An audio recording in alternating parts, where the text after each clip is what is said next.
Praise the lord. ఈరోజు దేవుని వాగ్దానంగా నిర్గమకాండము 14వ అధ్యాయము 14వ వచనాన్ని చూసుకుందాం. యెహోవా మీ పక్షమున యుద్ధము చేయును, మీరు ఊరకయ్య ఉండవలనని ప్రజలతో చెప్పెను. దేవునికి స్తోత్రం, మహిమ కలుగును గాక. చాలా అద్భుతమైన వాగ్దానాన్ని చూస్తా ఉన్నామండి.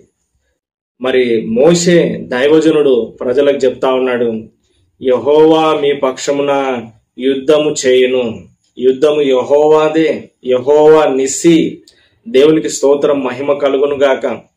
మన జీవితాల్లో కలిగే శ్రమల్లో, ఇబ్బందుల్లో, కష్టాల్లో, శత్రువుల యొక్క భయంలో మన యుద్ధాలు జరిగించేది దేవుడే.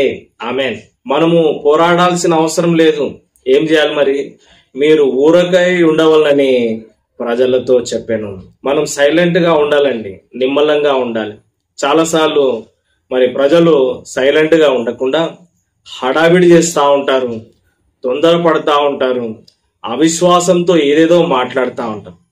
నిమ్మలంగా ఉండడము నేర్చుకోవాలి, ప్రశాంతంగా ఉండడము నేర్చుకోవాలి. ప్రార్థనలో నీ యొక్క విజ్ఞాపనను దేవునికి తెలియజేసి, అయ్యా ఈ యుద్ధం నువ్వే చేయి ప్రభువా, నేను చేయలేనని నీవు దేవునికి అప్పచెప్పాలి.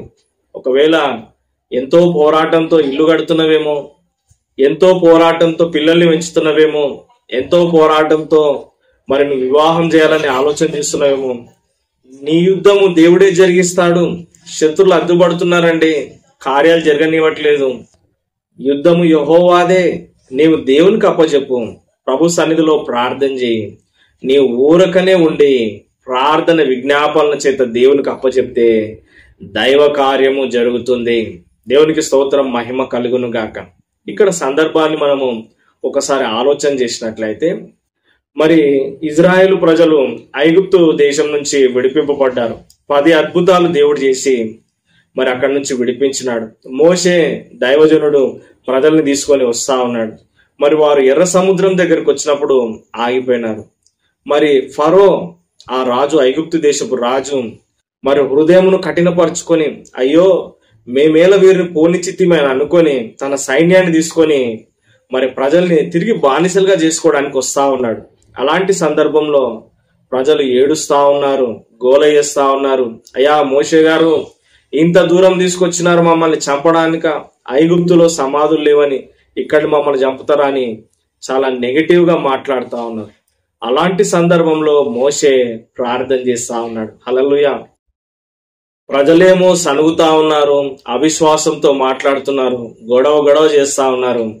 మోషే మాత్రము ప్రార్థన చేస్తా ఉన్నాడు. ఈరోజు ఈ మాటలు వింటున్న నీవు సమస్యల్లో హడావిడి చేస్తావా, అరుస్తావా, అవిశ్వాసంతో మాట్లాడతావా, లేదంటే మోకాళ్ళేసి ప్రార్థన చేస్తావా? ప్రార్థన చేసే వారికి దేవుడు జవాబునిస్తాడు, ప్రార్థన చేసే వారిని దేవుడు రక్షిస్తాడు, వారి పక్షాన యుద్ధాలు కూడా దేవుడు చేస్తాడు. మోషే ప్రార్థన చేస్తా ఉన్నాడు. ప్రభువా మరి ఇది సమస్య అన్నప్పుడు దేవుడు మోషేతో మాట్లాడుతూ, మీరు ముందుకు సాగిపోండి. హల్లెలూయా కదండి. మరి దైవజనుడైన మోషే తన కర్రను జాపి ఎర్ర సముద్రాన్ని కొట్టినప్పుడు అది 2 పాయలు అయిందండి. మరి ఆరిన నేల మీద వాళ్ళు నడుచుకుంటూ అద్దరిని చేరుకున్నారు.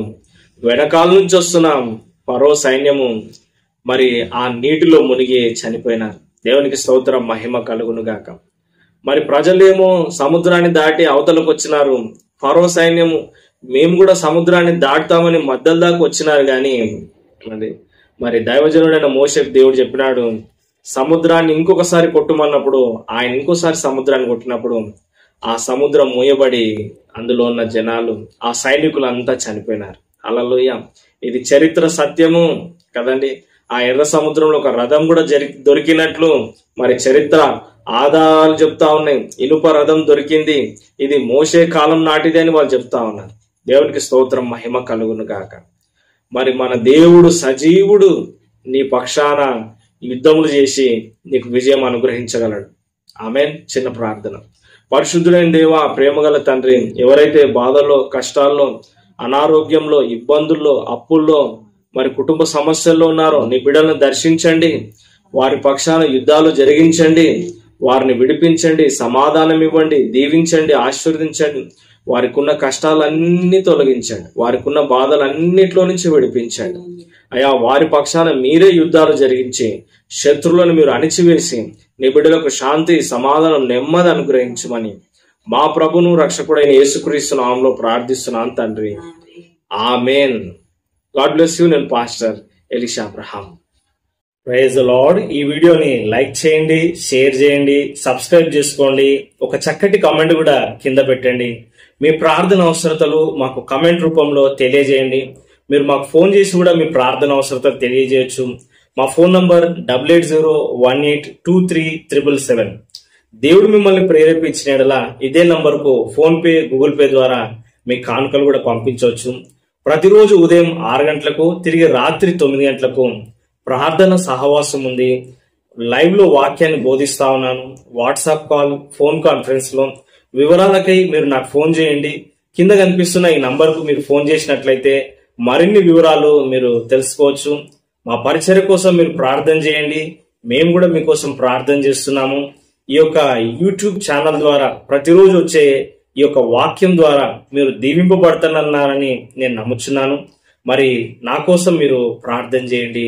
God bless you. దేవుడు మిమ్ములను దీవించును గాక. ఆమేన్.